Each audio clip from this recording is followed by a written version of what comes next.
Bonjour, Erev Tov, selon le décalage horaire. Je m'appelle Jack Altman et je suis le président de la section montréalaise des associés canadiens de l'Université Ben Gurion. Au nom de mes collègues en France, la Belgique et la Suisse, je vous souhaite la bienvenue au premier d'une série de webinaires organisés pour les communautés francophones. Sur le plan personnel, je dois exprimer que je suis né en Belgique, ayant émigré au Canada avec mes parents à l'âge de 2 ans. Les associés canadiens sont heureux de faire partie de cet événement et je suis sûr que ce sera le début d'une belle et fructueuse collaboration en support de l'Université Ben Gurion. Nous sommes tous très fiers de toute la recherche émanant de l'université et le webinaire d'aujourd'hui sur l'interaction entre les humains et les drones sera, j'en suis sûr, fascinant. Avant de passer à notre conférencier invité, je laisse la parole à notre ami, le professeur Daniel Chamovitch, président de l'Université Ben Gurion du Negev. Danny? Erev Tov, Boker Tov, Yom Tov, wherever I'm catching you all over the world. I'm sorry that I can't be speaking with you in French. Maybe I should take some private lessons for the next time. But I'm very excited for this, as far as I know, first ever pan-national Francophone webinar at Ben Gurion University of the Negev. 2 years ago, on my first trip as president, I've now been president of the university for 2 years. It was for the French Friends in Paris. Unfortunately, the past 12 months, of course, we've been having to meet in this way, but this is a wonderful way to meet people from all over the world who are the French speakers who are interested in the remarkable work that's going on at Ben Gurion University. I'm sure you're going to be incredibly impressed and fascinated by the work that Dr. Kuchard is going to be speaking about. It really is world-class, changing the world research coming out of the Negev and out of Beersheba. I look forward to seeing you all soon. Go get vaccinated. If you can't come to Israel, we'll do it for you. And please be safe and healthy. Bye-bye. Merci, Danny. Toda. Donc, bonsoir à tous. Vous n'avez pas mal lu. Je suis Philippe Mochard avec un M et j'ai le plaisir d'introduire Jessica Kochard avec un C. Je suis responsable pour le chapitre belge de l'Université Ben Gurion, donc basé à Bruxelles et impatient de retourner en Israël pour un vaccin ou autre chose. J'ai eu le plaisir de rencontrer Jessica il n'y a pas très longtemps en 2D par Zoom et j'espère bientôt en 3D en retournant en Israël. Jessica habite à Tel Aviv. Je crois que tu devrais te rapprocher à un moment donné de Beersheba, mais tu y vas suffisamment. Elle a fait son alia depuis les États-Unis il y a 4 ans, après un postdoc à Stanford. Elle est française d'origine. Ceci dit, elle n'a pas souvent l'occasion de faire des présentations en français. Ce sera une des premières, encore une première pour ce soir. Donc, j'espère qu'on pourra lui créer une ambiance familiale, puisqu'en général, elle s'exprime en français avec la famille. Comme je m'attends à le constater ce soir, elle est passionnée par sa recherche à la tête d'un labo que j'ai appris qui s'appelle le Magic Lab. Je trouve qu'il est très bien nommé pour retrouver la magie, avec une quinzaine d'étudiants et chercheurs qui travaillent tous sur un thème très important et de plus en plus important, qui est de retrouver finalement une bonne interaction entre l'humain et la machine et vice-versa. Dans un contexte où on a de plus en plus des technologies invasives, c'est de retrouver que, au fond, les machines sont au service de l'humain et pas le contraire. Alors, pour ce qui est des drones, j'ai compris que Jessica était tombée dans la marmite aux drones vers 2014, quand on en parlait beaucoup un peu partout, et très rapidement, elle est devenue le Lady Drone pour ses recherches sur comment interagir avec les drones, comment notre société va évoluer, avec notamment un papier que je me suis mis sur la liste à lire de Drone and Me, tout un programme. Et à part ça, dans ses temps libres, Jessica aime voyager. À l'époque, on pouvait encore voyager, faire de longues marches. J'ai compris qu'elle avait visité, je vais dire 70, mais on peut dire aussi 70 pays, souvent en solitaire, même sans drone. A vécu et travaillé dans 4 continents. Je vous laisserai deviner peut-être au cours du speech dans quel continent elle n'a pas habité. Et à part ça, moi, je me réjouis d'entendre cette présentation ce soir et d'interagir plus en avant quand on pourra se revoir en personne par après. Jessica, la parole est à toi. Merci beaucoup. Alors, je vais partager mon écran.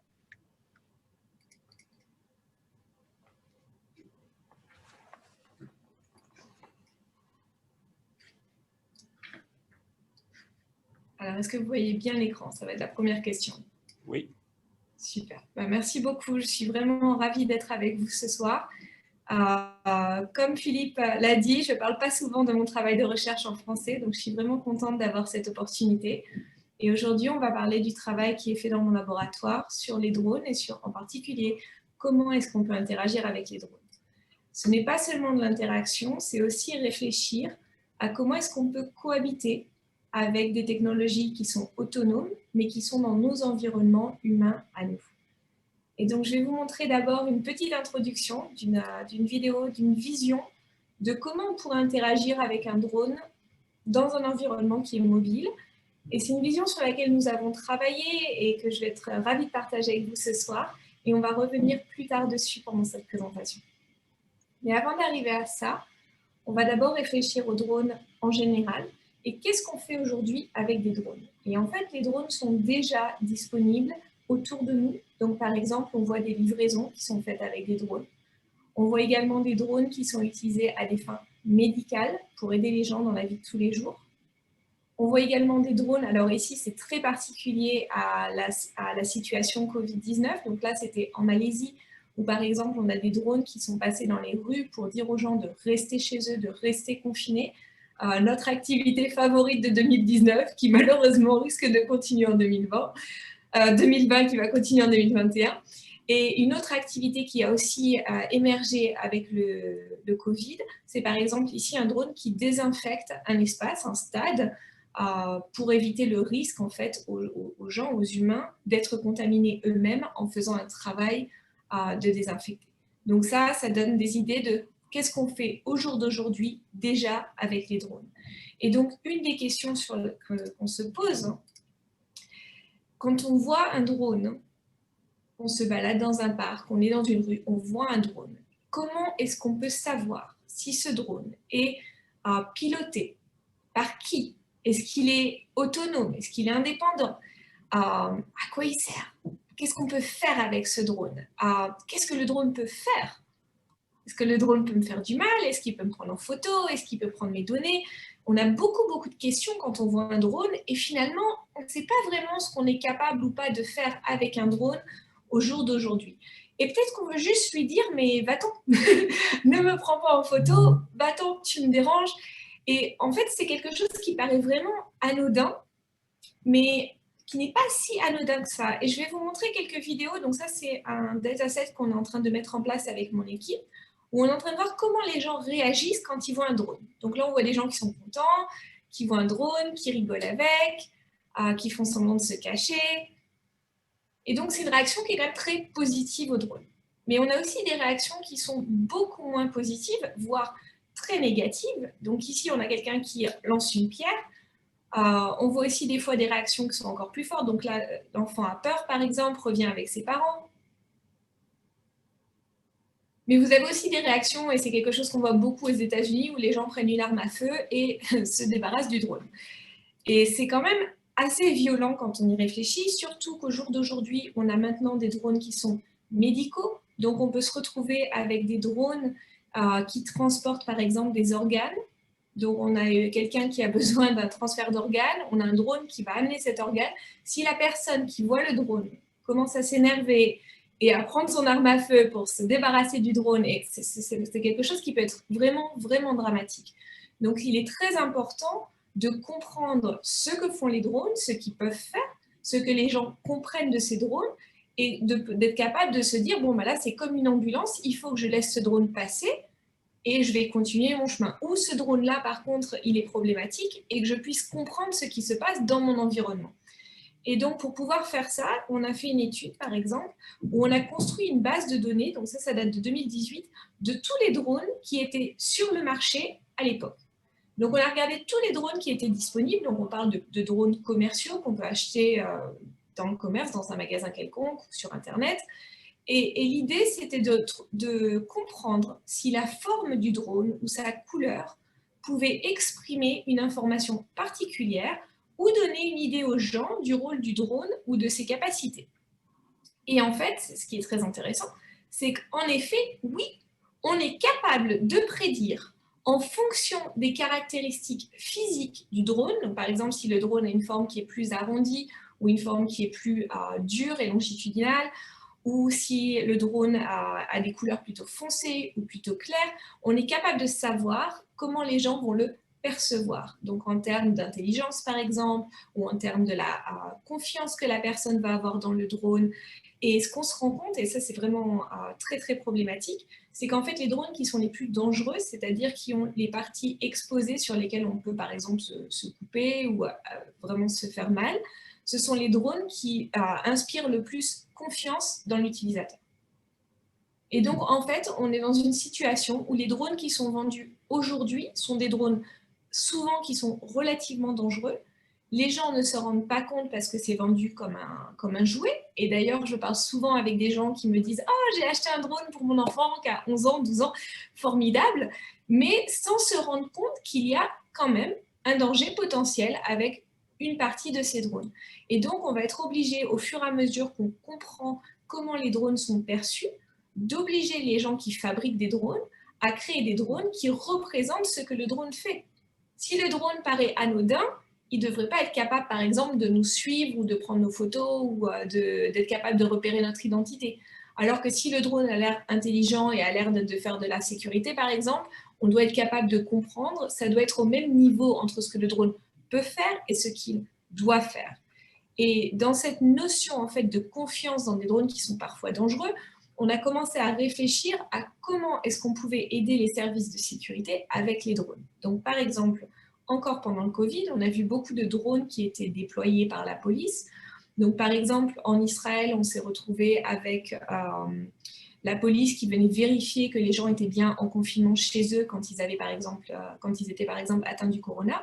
Et donc, plutôt que de rentrer dans des bâtiments, la police envoie des drones et vérifie que les gens sont bien, en effet, chez eux. Comment est-ce que je sais si ce drone est vraiment un drone de la police ou si c'est le drone de quelqu'un qui me fait une blague?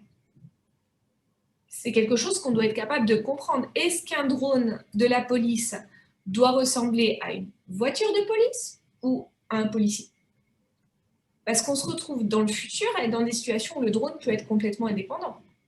À partir du moment où il est indépendant, je dois être capable de comprendre ce qui se passe avec ce drone. Et donc, on a demandé à des participants de nous dire quelle serait la représentation d'un drone de police. Donc, par exemple, on s'est retrouvé avec des couleurs, avec des formes, avec certaines actions que le drone est capable de faire pour pouvoir aider les gens tout en étant représentatif de son rôle. Et on a voulu essayer aussi de comprendre avec quel genre de...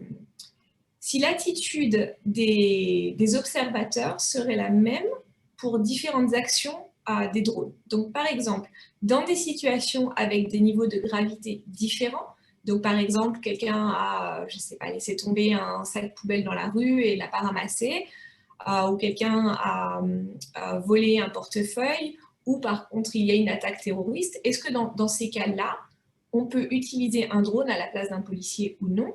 Et qu'est-ce que le drone devrait être capable de faire ou non? Et là, on est vraiment dans des phénomènes d'acceptabilité de la société, de qu'est-ce qu'on est prêt à accepter ou non. Et encore une fois, avec la crise du Covid, on s'est rendu compte que les gouvernements, dans plein de pays à travers le monde, ont pris la décision de mettre des drones en place dans les espaces humains sans vérifier si les gens étaient d'accord ou pas.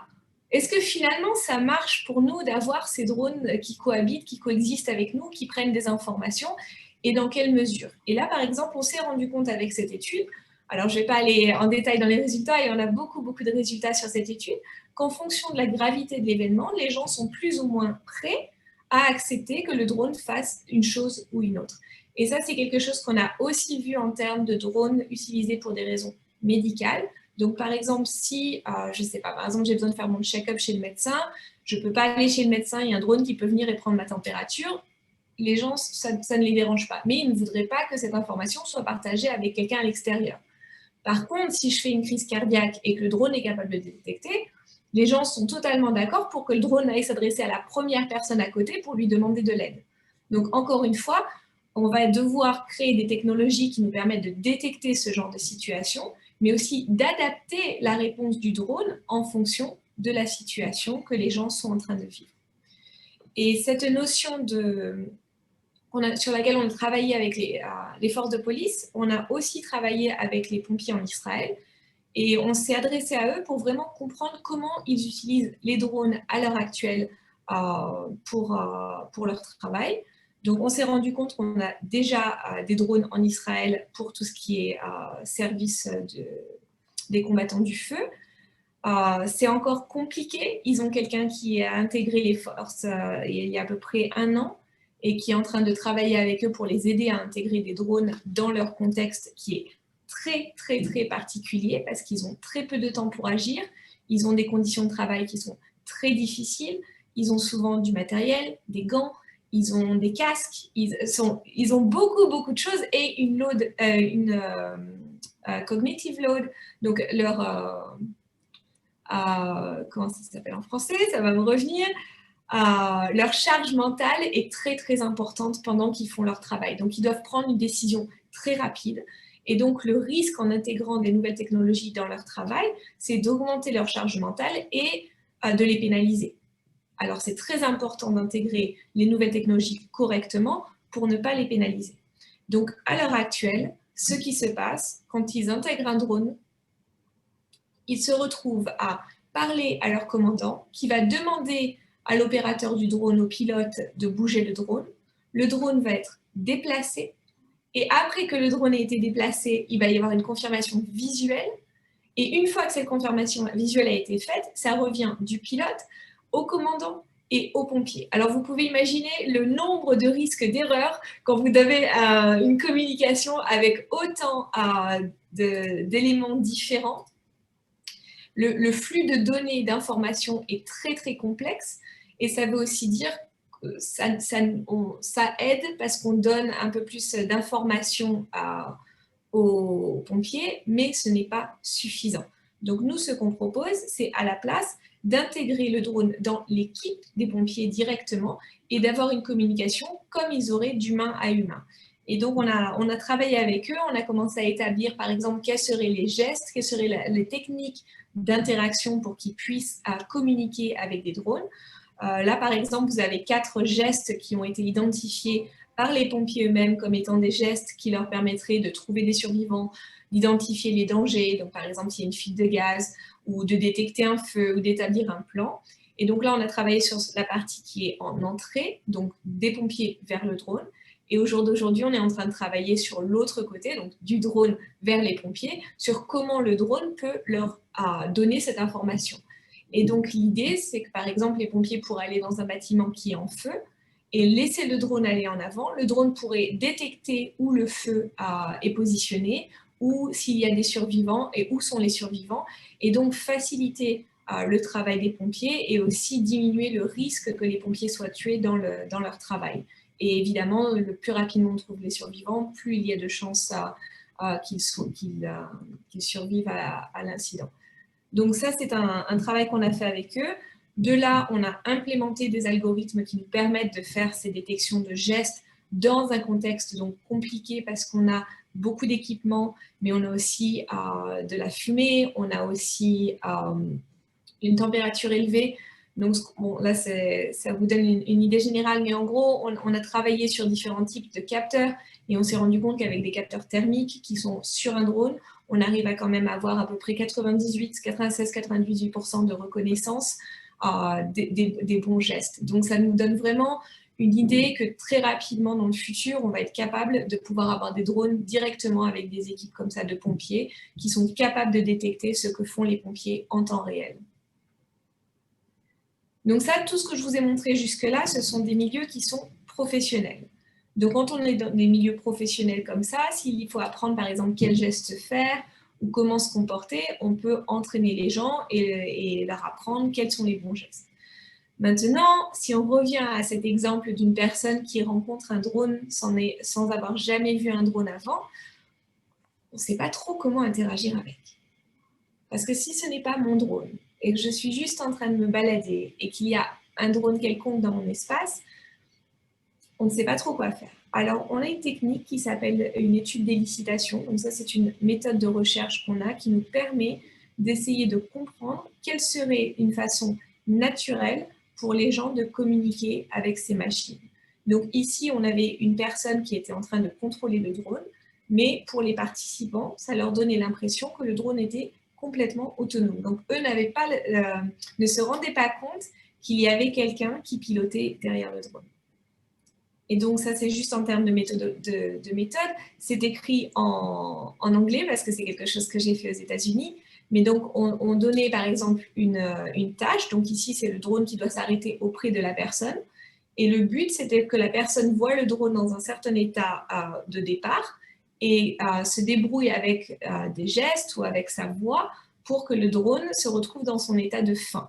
Donc par exemple, ici, c'est le drone vient vers vous et le drone est arrêté proche de vous. Et là, on voit, elle étend sa main et elle lui dit « stop ». Et je vais vous montrer une vidéo. Alors, encore une fois, c'est en anglais. J'espère qu'il y a quelques personnes qui comprennent un petit peu l'anglais, puis on va revenir sur ce qui se passe dans la vidéo. Mais je veux que vous fassiez attention à la fois à ce que les gens font avec leurs gestes, mais aussi à ce qu'ils disent. Stop. Stop. Drone, stop.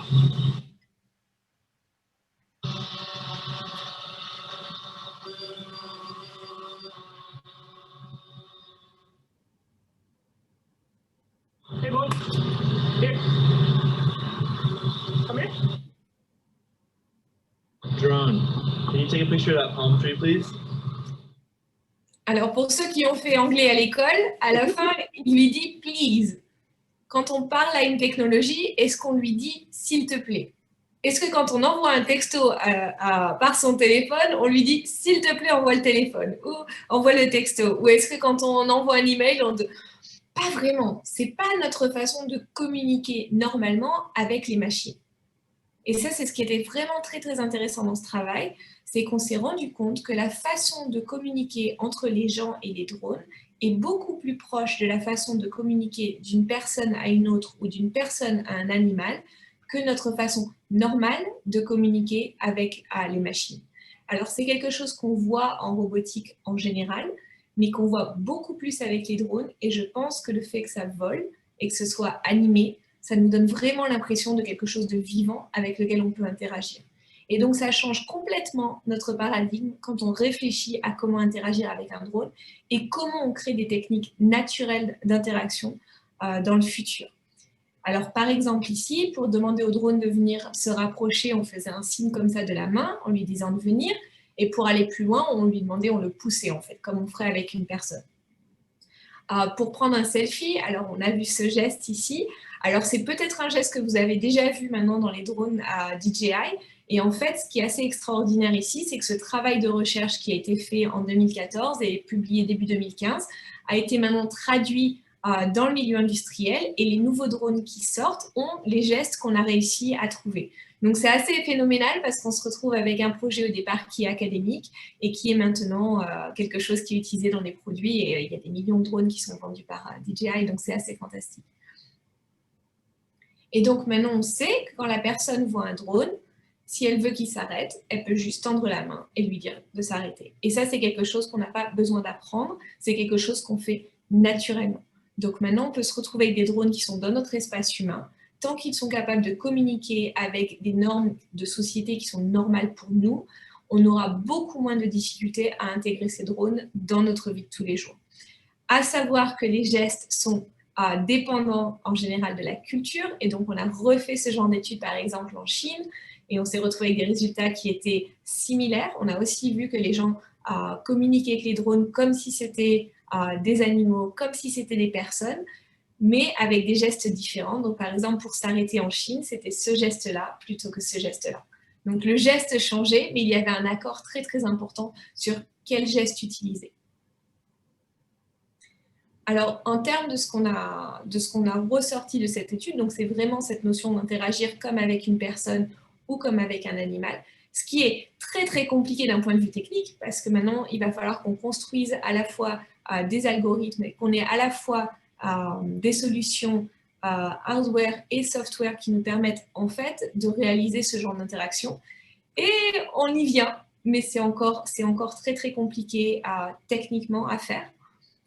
On s'est rendu compte que les gens avaient plus peur pour la sécurité du drone que pour leur propre sécurité.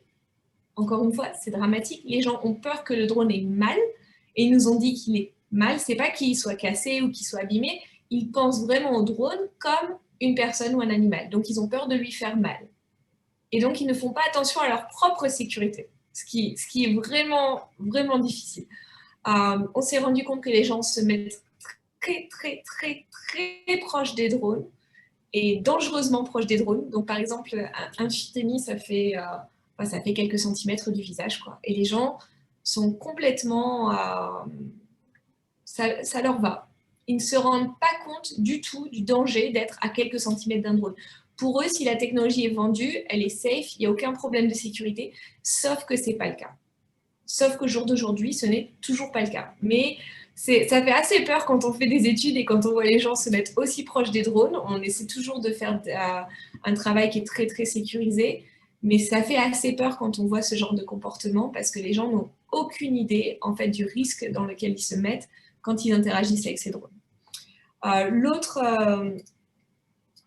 L'autre point important, c'est que les gens voulaient un retour du système. Alors, le retour pouvait être visuel ou sonore, mais ils voulaient une interface. Et souvent, les gens nous demandaient « Ah, mais pourquoi il n'a pas des yeux ?» Ils voulaient voir des yeux. Où est-ce qu'il regarde? Et encore une fois, les gens parlent du drone en disant « il », plus souvent « il » que « elle » d'ailleurs. Et alors que quand on parle, par exemple, en anglais, on n'a pas de genre. Mais on trouve quand même que les gens associent un « il » au drone. Ils voulaient de la lumière, par exemple, ils voulaient que le drone leur parle, et donc ils voulaient vraiment un système de communication à la fois entrant et sortant, ce qui est quelque chose sur lequel on travaille, mais il y a encore beaucoup, beaucoup, beaucoup à faire avant que les drones puissent réellement communiquer avec nous de façon très naturelle.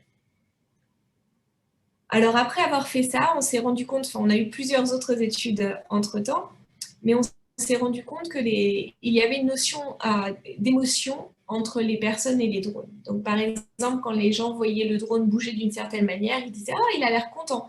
Ou quand le drone avait l'air de voler un peu plus bas ou plus doucement, ils disaient « Oh, il a l'air triste ». Et c'est quelque chose qu'on a essayé de pousser pour vraiment comprendre qu'est-ce que ça veut dire de communiquer avec des drones qui ont des émotions. Et si on regarde, par exemple, les robots ou tout ce qui est la culture cinématographique ou même la culture des livres, on a beaucoup d'expressions qui nous permettent de communiquer même avec les machines. Donc, par exemple, ici, vous voyez ces deux robots. Vous avez, et je ne sais pas si vous avez vu le film Wall-E, mais dans le film, vous avez vraiment une impression de ce que le robot ressent. Et donc, on a essayé de voir si ça, c'était possible à faire. Donc, on a en fait créé, donc, on a utilisé un système de codage des actions faciales. C'est un système qui vient de psychologie et qui nous a aidé à déterminer. Donc, ça nous dit, par exemple, quand on sourit, on a différentes parties du visage qui vont bouger pour faire en sorte qu'on puisse sourire.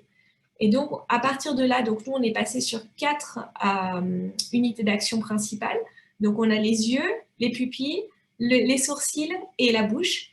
Et de là, on a créé 6 émotions, 6 expressions d'émotions. Donc, la joie, la tristesse, la peur, la surprise, la colère et le dégoût.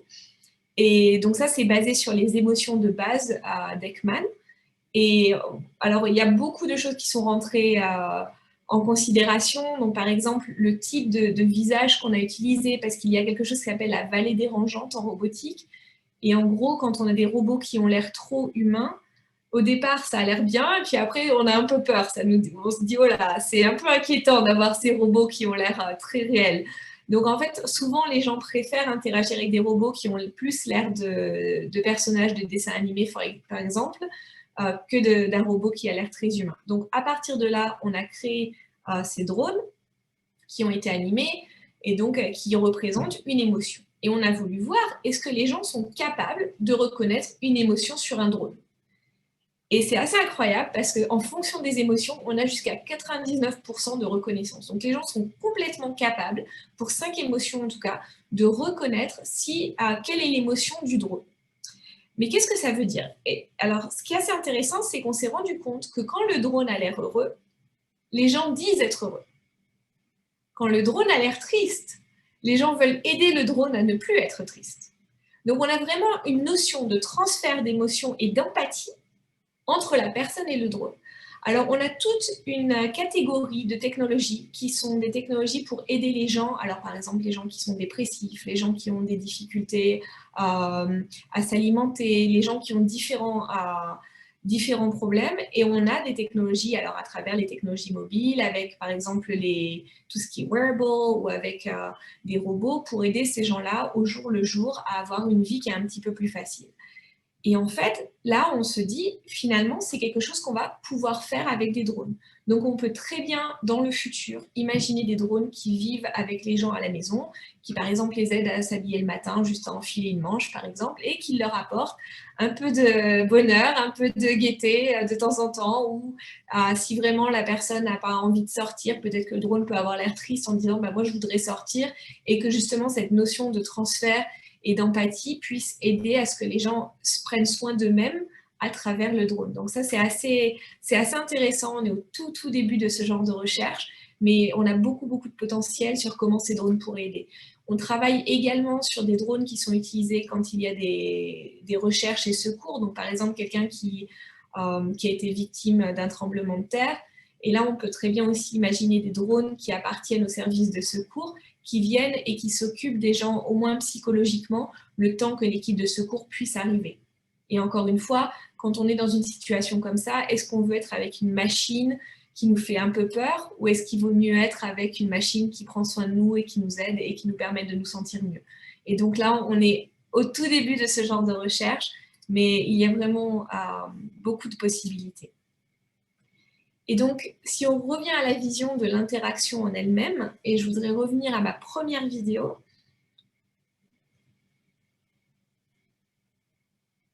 Donc ici, on se retrouve avec une personne qui peut avoir son propre drone, ou ça peut être un drone partagé.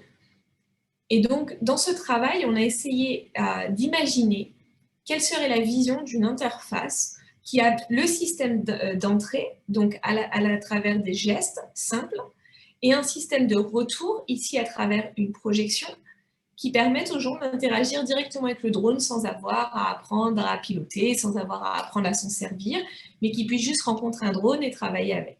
Donc par exemple, ici, la personne, elle décide d'aller voir son ami, et en fait, elle peut juste suivre le drone. Elle n'a pas besoin de regarder un plan, elle n'a pas besoin de regarder le GPS, d'essayer, elle peut juste simplement suivre le drone.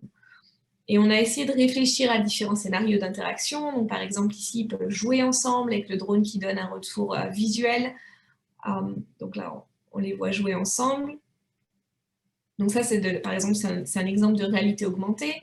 On a pensé aussi, par exemple, si on ne veut pas que tout le monde voit ce qu'on est en train de faire, on peut projeter juste sur la main. Donc, on a dans ces cas-là une interface qui est beaucoup plus discrète et qui permet d'avoir une interaction, encore une fois, plus discrète avec le drone. On a réfléchi comment on pourrait projeter, par exemple, sur un mur et toucher le mur, par exemple, pour aller quelque part. Et ici, la personne part avec son drone, en fait, faire un tour à pied ou courir. Mais le drone peut, par exemple, voler à la vitesse où elle a couru hier, ou peut aller à la vitesse d'un ami qui n'est pas avec elle à ce moment précis. Donc, en fait, le drone devient vraiment comme une personne. C'est quelque chose qu'on n'est pas capable de faire avec les téléphones ou avec les smartwatches. C'est vraiment une technologie qui est très, très particulière et qui nous permet des choses nouvelles qu'on n'était pas capable de faire jusqu'au jour d'aujourd'hui. Une fois qu'on a eu cette vision, on a été obligé de créer la technologie pour la rendre possible. Donc, la première partie du processus, donc, ça a été de créer le système et de créer les algorithmes pour pouvoir faire ça. Et ensuite, de faire plusieurs études, à la fois en intérieur et en extérieur, et aussi dans un scénario très précis, pour évaluer ce que les gens pensent de ce genre d'interaction. Est-ce que ça marche ? Alors ici, par exemple, tout est sur le drone. Donc, on a un iPod Touch, en fait, et on fait toute la partie informatique sur un iPod. C'est assez extraordinaire, ça fait à peu près 70-80 grammes. Et on est capable, en gros, de faire une interaction en temps réel avec 80 grammes d'équipement. C'est assez extraordinaire. La deuxième partie, c'est un projecteur qui est laser, donc qui est tout le temps en focus. Et la troisième partie, c'est une caméra de profondeur qui permet de détecter les mouvements de la personne en dessous du drone. Donc l'algorithme de reconnaissance, au final, il est assez simple, c'était assez compliqué à développer, mais l'algorithme final est assez net. Donc on se retrouve à détecter le point le plus haut dans l'image qui va être la tête de la personne, le point le plus lointain qui va être le bout de la main. Et de là, on va créer un angle et on va être capable de voir quel est le geste que la personne fait et en fonction du geste, d'adapter l'interaction. Donc ici, par exemple, la personne, elle survole pendant 1 ou 2 secondes à cadran et à partir de là, la sélection s'opère. Donc ça, c'est la vue du dessus. Et voilà à quoi ressemble l'interface. Donc là, vous voyez une personne, ça bouge un petit peu parce qu'il y a quand même des micro-mouvements du drone, mais la personne est complètement capable d'interagir avec le drone à partir de ça. Et donc là, par exemple, c'est un guide touristique qu'on avait fait à Stanford, où on avait le drone qui nous présentait de l'information par rapport au bâtiment qui était à côté de nous. Donc, on pouvait lire sur le sol ce qui se passait, suivre le drone, et quand la personne voulait s'arrêter ou faire quelque chose de différent, elle avait juste besoin de faire coucou au drone. Et à partir de là, un menu s'affichait. Et si vous voyez, il y a des petites chaussures sur l'interface. Et ça, c'est des choses qui ont l'air très, très simples. Mais en fait, ça indique aux gens où se positionner pour pouvoir interagir sans que la personne se sente guidée. La personne, elle voit ça et automatiquement va se positionner correctement sur les chaussures pour pouvoir interagir. Donc ça, c'est des techniques qui nous permettent également d'avoir une interaction qui est assez fiable et assez directe. Je voudrais vous montrer un tout dernier projet. C'est quelque chose qu'on vient juste de finir. Mais en gros, on est en train de réfléchir à des tout petits drones qui pourraient se mettre sur le corps. Et donc, l'idée, encore une fois, ça peut être de vous aider à vous habiller le matin. Ça peut être quelque chose qui va aider un soldat, par exemple, à aller chercher de l'information et revenir. Et on a essayé de penser à est-ce que ce serait même acceptable qu'un drone se positionne sur le corps et à quel endroit du corps. Et on se rend compte qu'en fonction de la position de la personne, par exemple, le haut du corps ou le bas du corps est plus acceptable. Ça dépend aussi si on est de face ou de dos. Mais il y a quand même pas mal d'endroits où les gens seraient prêts à avoir un drone à se poser sur eux. Et là, par exemple, vous voyez un drone se poser sur la main de la personne. C'est une vidéo qui a été faite en 360 degrés pour être montrée en réalité virtuelle. Donc, ça est un peu déformé sur notre écran ici. Mais ça vous donne une idée du type de travail qu'on fait. Et voilà, et ce n'est que le début. On a beaucoup d'autres choses dans le laboratoire, mais j'ai essayé de vous montrer une partie de nos projets et j'espère que ça vous a plu et je pense qu'on a quelques minutes ou un petit peu plus pour des questions. Excellent. Merci beaucoup, Jessica. C'est fascinant. Je vais laisser Philippe poser quelques questions pour lancer le bal. Ensuite, j'ai d'autres questions. Si vous avez des questions, s'il vous plaît, les mettre ou dans le chat ou dans le Q&A. On me dit qu'il y a des difficultés avec le Q&A, mais alors le chat, c'est bon aussi. Merci Jessica. Pour commencer, je me demandais, tu parlais de code ou de langage avec les drones, surtout qu'on les reconnaît on a l'impression de les reconnaître. Est-ce que tu vois l'émergence avec d'autres, Jessica, d'autres laboratoires ailleurs dans le monde pour faire une sorte de code universel ou on devrait s'attendre plutôt à différents types de langages qui vont apparaître? Alors ça, c'est une très bonne question. C'est un problème qu'on a généralement avec tous les appareils autonomes. Par exemple, avec les voitures autonomes, ça fait également partie des problèmes. On se retrouve avec des appareils qui sont dans nos environnements au jour le jour et on doit créer des codes. Mais nos codes à nous, ils sont très sociétals. Donc, par exemple, en Angleterre, on conduit d'un côté de la route et en France, on conduit d'un autre côté de la route. Donc, si on a une voiture autonome, même si elle est fabriquée en Allemagne, il faut qu'elle conduise, par exemple, du bon côté de la route en Angleterre aussi. Donc, c'est ça qui est assez intéressant, c'est qu'on a des codes. Et la route, c'est quelque chose qui est très codifié. Donc, c'est quelque chose qui est beaucoup plus facile d'accès. Si on prend, par exemple, les airs et avec les drones, c'est quelque chose qui n'est pas très codifié parce que c'est bien codifié pour les avions. Mais toute cette zone qui est autour de nous, on n'a pas de normes encore. Donc, on n'est pas encore au courant de ce qui est acceptable, de ce qu'on est prêt à faire. On sait comment on interagit avec d'autres gens, on sait comment on interagit avec, par exemple, des animaux.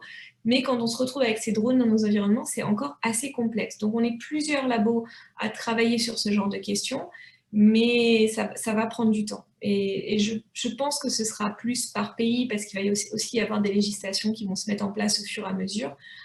Des fois, elles arrivent avant la recherche, des fois, elles arrivent après la recherche. Souvent, les législations avec les drones arrivent après qu'il y ait eu un incident quelconque, ce qui est aussi problématique parce qu'on attend qu'il y ait un accident pour décider de comment on doit faire. Et donc, ce qu'on espère, c'est que le travail qu'on fait va permettre en amont de comprendre comment codifier ce genre d'interaction et de permettre justement d'avoir des choses en place avant qu'il y ait des incidents. D'ailleurs, justement, par rapport aux incidents, tu mentionnais que c'était assez impressionnant de voir en quoi les humains étaient capables ou à l'aise de se retrouver très proches du drone. Quels sont les types de dangers qui sont les plus présents ces temps-ci encore avec ces machines? Est-ce que c'est des dangers liés à la technique qui pourraient dérailler et ou des utilisateurs moins bien intentionnés? C'est une question un petit peu complexe parce qu'il y a beaucoup d'utilisations et de bonnes et de mauvaises utilisations. Je vais donner quelques exemples qui se sont passés pendant cette dernière année Covid parce qu'on s'est retrouvé avec des gens qui sont vraiment réappropriés la technologie pour faire des choses diverses et variées. Donc par exemple, et je ne sais pas si vous avez vu cette vidéo, elle était assez virale, mais il y a quelqu'un qui a décidé d'aller balader son chien avec son drone. Donc la personne était obligée de rester chez elle confinée et a pris le drone et de sa fenêtre balader le chien au bout de sa laisse avec un drone. C'est super, c'est génial, la vidéo, bon, il n'y a pas eu d'incident, formidable. Mais il y aurait très bien pu avoir un incident où la personne ne voit pas ce qui se passe, il y a eu une rafale de vent, un souci avec l'animal, un souci avec quelqu'un d'autre, où le chien part d'une seule trombe et le drone se retrouve à taper sur quelque chose et l'abîmer. Ça aurait très bien pu se passer comme ça également. Et donc, par les utilisations diverses et variées, on commence aussi à comprendre quels sont les risques associés. Après, les risques, par exemple, à tout ce qui est au niveau de la vie privée, des photos, des vidéos, pour moi, ce n'est pas très différent des risques qu'on encourt à l'heure actuelle, déjà avec les téléphones, les caméras, tout ce qui est portable, tout ce qui est sur le corps, tout ce qui est, même avec les textiles interactifs, il y a énormément de questions qui se posent sur toutes ces données connectées, comment on utilise ces données, est-ce que les données elles vont au gouvernement, est-ce que les données elles vont à la police, est-ce que la police et le gouvernement c'est la même chose? Et donc ça, c'est aussi tout à fait dépendant des pays. On se retrouve dans certains pays où les gens ont totalement confiance en la police et pas du tout dans le gouvernement. Dans d'autres pays, c'est complètement l'opposé. On a commencé à réfléchir justement aux utilisations des drones, mais à regarder la partie cross-culturelle. Donc, on a fait à peu près 7 workshops dans 7 pays différents. On a fait la Namibie, l'Australie, la Corée, l'Angleterre, l'Allemagne, les États-Unis. Et on attend toujours de faire l'Israël parce qu'on s'est retrouvé juste coincé au mauvais moment. Mais avec un peu de chance, on va pouvoir refaire des études en personne rapidement.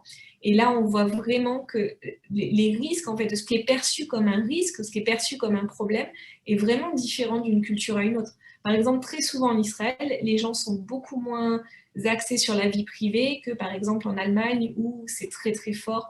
Donc là, encore une fois, je pense que c'est des choses qu'on va au fur et à mesure découvrir. Merci. J'ai une question d'un de notre participants. Est-ce que votre étude se limite aux drones qui volent? Et il y a également beaucoup de drones sur roues, exemple pour des livraisons lourdes. Alors, tout ce qui est... alors, moi, je ne travaille pas trop sur tout ce qui est robotique au sol. Il y a énormément de labos de recherche qui s'occupent de ça et il y a énormément de recherche qui est conduite. Par contre, j'ai quelques collaborations avec des collègues et des fois, on compare en fait quelles sont les différences. Quelle est la différence d'avoir un robot qui est en dessous de nous, en fait, et d'un robot qui est au-dessus de nous. Et psychologiquement, ça fait une différence, mais aussi en termes de technologie, en termes de capteurs, en termes d'interfaçage. Donc, on regarde des fois les différences. Après, quelque chose que j'aimerais beaucoup faire, on est en train d'écrire une proposition de recherche dessus à l'heure actuelle, c'est réfléchir par exemple aux drones qui sont sous-marins et qui peuvent se retrouver à n'importe quelle position par rapport à un plongeur, mais aussi des drones dans l'espace. Et par exemple, à l'heure actuelle, sur la station spatiale, ils ont 2 drones avec eux. Et donc, ils se retrouvent aussi dans des situations où ils ont ces drones qui volent autour d'eux et eux sont eux-mêmes en apesanteur. Et il y a énormément de questions assez fondamentales sur comment on peut interagir dans ce genre de situation. Et donc ça, c'est quelque chose qu'on n'a pas encore commencé, mais avec un peu de chance, d'ici l'année prochaine, on va pouvoir faire ça. Merci. Une autre question. Est-ce que vous avez peur que les personnes deviennent encore plus dépendantes de cette technologie qu'ils sont déjà maintenant? C'est une très bonne question. Est-ce qu'on rend les gens plus dépendants de la technologie? Je pense qu'on est déjà très, très dépendants. on se rend peut-être dépendant. Mais je pense qu'il y a aussi énormément d'avantages.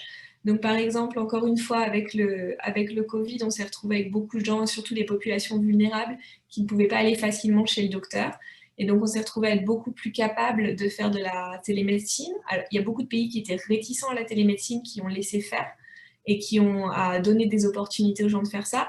Dans certains pays, pareil, on a pu envoyer des drones qui ont pu prendre la température de quelqu'un, qui ont pu prendre le rythme cardiaque, qui ont pu vérifier comment allait la personne sans mettre cette personne à risque, sans l'exposer, surtout pour des gens qui sont déjà malades. Donc, je pense que c'est quand même très, très important d'avoir des technologies qui nous permettent de faire ça. Maintenant, est-ce que les gens deviennent dépendants ou autres? Je pense que ça dépend de chacun et des utilisations qu'on souhaite faire. Merci. Est-ce que vous étudiez la possibilité d'utiliser d'autres technologies que les hélices pour faire voler les appareils? Alors, personnellement, non, parce que nous, on est plus intéressés vraiment sur la partie interaction entre les personnes et les drones.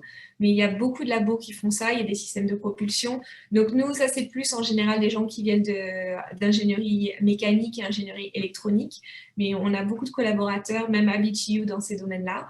Et donc ça, leurs labos font ça. Et on attend avec impatience, par exemple, des drones qui sont beaucoup plus silencieux ou qui dépensent moins d'énergie, etc. Il y a une question au niveau d'un code d'éthique d'utilisation des drones vis-à-vis les droits de la personne, le droit de l'image, atteinte à leur liberté, etc. Alors là, encore une fois, je pense que ça, la question est beaucoup plus grande que juste les drones. Je pense que c'est une question qui se pose avec n'importe quel... tout le monde a un téléphone avec une caméra au jour d'aujourd'hui, tout le monde peut enregistrer une conversation. Dans certains pays, on n'a pas le droit d'enregistrer une conversation à l'encontre de quelqu'un. Dans d'autres pays, c'est complètement... c'est pas gênant. Je pense qu'il y a des gens qui sont spécialisés en éthique, qui regardent, qui se posent ce genre de questions. Nous, on essaie de créer des technologies qui sont transparentes. Donc, c'est par exemple, si le drone prend une photo, je devrais être capable de comprendre que le drone prend une photo. Si le drone enregistre ma voix, je dois être capable de comprendre qu'il enregistre ma voix. Donc, nous, on essaie de créer cette transparence qui permet aux gens de comprendre. Maintenant, la partie éthique, elle doit évidemment être étudiée et ça doit être aussi mis en place avec les législations. Excellent. Il y a une question sur l'environnement. Est-ce qu'il faudrait craindre une incidence particulière sur l'environnement? Est-ce que les drones sont bons ou mauvais pour l'environnement? Ça, c'est aussi une très bonne question et je n'ai pas une réponse complète. Mais je pense qu'il y a beaucoup d'avantages à l'utilisation des appareils autonomes dans les villes. Donc, quand on réfléchit, par exemple, aux villes du futur, on se dit, bon, on ne va pas pouvoir avoir chacun sa voiture. Je ne sais pas si vous venez régulièrement à Tel Aviv, mais c'est assez catastrophique de voir comment ça se passe avec toutes les voitures. Et donc, on pourrait très bien imaginer que les gens, quand ils doivent, par exemple, faire quelque chose, ils peuvent aller se garer à un parking qui est au bout de la ville et qu'on a des véhicules autonomes qui baladent les gens à travers la ville en fonction de leurs besoins avec des véhicules partagés. La même chose avec les drones. Quand il y a des livraisons, on peut très bien imaginer que, par exemple, toutes les entreprises ou une entreprise qui doit faire plusieurs livraisons amène sa livraison à un certain point et de là, on a des drones qui sont déployés automatiquement et qui vont d'un endroit à l'autre. Donc, quand on réfléchit aux villes du futur, les drones sont intégrés de façon à permettre quelque chose qui est plus sustainable que ce qui se passe au jour d'aujourd'hui. Maintenant, il va falloir le faire très, très correctement. Je pense que si on est dans un environnement où chacun a son propre drone et sa propre voiture autonome, on ne va pas y arriver. Et clairement, il faut qu'on ait des interfaces aussi qui nous permettent d'être plusieurs à interagir avec le même appareil. Parce que si on est 3 personnes à vouloir demander au drone de faire quelque chose, le drone doit être capable de dire, ben, ok, mais ça, d'abord, je vais faire ça, après, je vais faire ça, et après, je vais t'aider. Et c'est juste des choses qu'on doit mettre en place. Au jour d'aujourd'hui, la majorité des interfaces sont créées pour un utilisateur qui utilise une interface à un temps donné. Et même de créer une interface qui permet à plusieurs personnes de communiquer avec un ordinateur, par exemple, ou même un téléphone en même temps, c'est encore un gros challenge. Et donc, la même chose va se passer avec les drones. Mais vraiment, pour avoir quelque chose qui permette d'améliorer l'écologie, par exemple, on va vraiment avoir besoin d'économies partagées, de drones partagés, d'interfaces partagées, et on y réfléchit très sérieusement. Excellent. Alors, la technologie d'aujourd'hui, elle dure combien de temps? Le drone peut voyager quelle distance? Alors là, ça dépend totalement des drones et des tailles et des poids. Donc, vous avez des tout petits drones, par exemple, ceux avec lesquels on a travaillé qui peuvent se poser sur le corps, ils volent à peu près 7 minutes en moyenne. Un drone de taille moyenne, à l'heure actuelle, peut aller une demi-heure, 3/4 d'heure. Et puis après, les drones qui sont beaucoup plus impressionnants peuvent aller vraiment beaucoup plus longtemps. Puis après, on a aussi les drones qui sont en fixed wing. Enfin, là, vraiment, ça va dépendre du type de technologie, mais on a vu des progrès énormes déjà rien que les 5 dernières années. Il y a même des gens qui réfléchissent, par exemple, à des drones qui se rechargent au fur et à mesure, ou à des drones qui peuvent aller quelque part, se recharger, partir, ou à des séries de drones. Donc, il y a beaucoup d'options possibles là, mais je pense qu'on est plus limité par les batteries des drones comme on a pu l'être même il y a 5 ou 10 ans. D'accord. Il y a une dernière question, je pense. Est-ce que vous pouvez élaborer un peu plus sur les mini-drones qui se posent sur les personnes? Alors là, encore une fois, c'est un tout nouveau projet, on vient juste d'avoir les résultats. C'est vraiment repenser notre interface avec les drones et se dire, ben, si j'ai un ou plusieurs mini-drones avec moi, est-ce que ce mini-drone, alors on ne sait même pas comment les gens vont les percevoir, est-ce que c'est perçu comme un insecte qui vient m'embêter et je veux qu'il s'en aille? Est-ce que c'est perçu comme je sais pas, comme Jimmy Cricket qui est avec moi et qui me donne des conseils et puis qui va vérifier quelque chose et qui revient et c'est comme une partie de moi qui s'en va et qui revient? On est en train de découvrir qu'est-ce qu'on peut faire avec. Il y a beaucoup d'applications médicales et d'aider des gens qui, par exemple, ont des conditions physiques diverses et d'être capable de détecter, par exemple, un incident à l'avance. Et dans ces cas-là, le drone pourrait très bien détecter que quelque chose se passe et aller, par exemple, demander de l'aide. Donc, il y a beaucoup d'opportunités à ce niveau-là, mais on est tout début de ça. Merci beaucoup. Je pense qu'on a Merci fait le tour. Dana, à toi. Oui, merci beaucoup Jessica, on en a appris beaucoup de choses. J'aimerais pour finir annoncer nos prochains webinaires si ça peut intéresser quelques gens. Donc on a un webinar le 4 février interactif vers Sheva Paris qui fera et présentera une rétrospective de Ben Gourion, l'homme et de l'université, donc passé, présent et futur. C'est organisé par les amis français, mais vous y êtes tous invités. Vous pouvez trouver les détails sur notre site. On a le 25 février une présentation sur le Maroc, France et Israël, un regard diasporique par Orit Yekutieli et Yona Abedour, également de l'Université Ben Gourion. Et le 18 mars, une présentation de Michel Assayag, qui est le CEO de Oasis, l'accélérateur de l'université. Et donc, je vous invite chaleureusement à y participer. Voilà, merci beaucoup. Merci tout le monde. Bonne journée en Amérique du Nord et bonne soirée en Europe. Et à la prochaine. Bonne soirée. Au revoir. Au revoir. Et au revoir. Au revoir. Au revoir.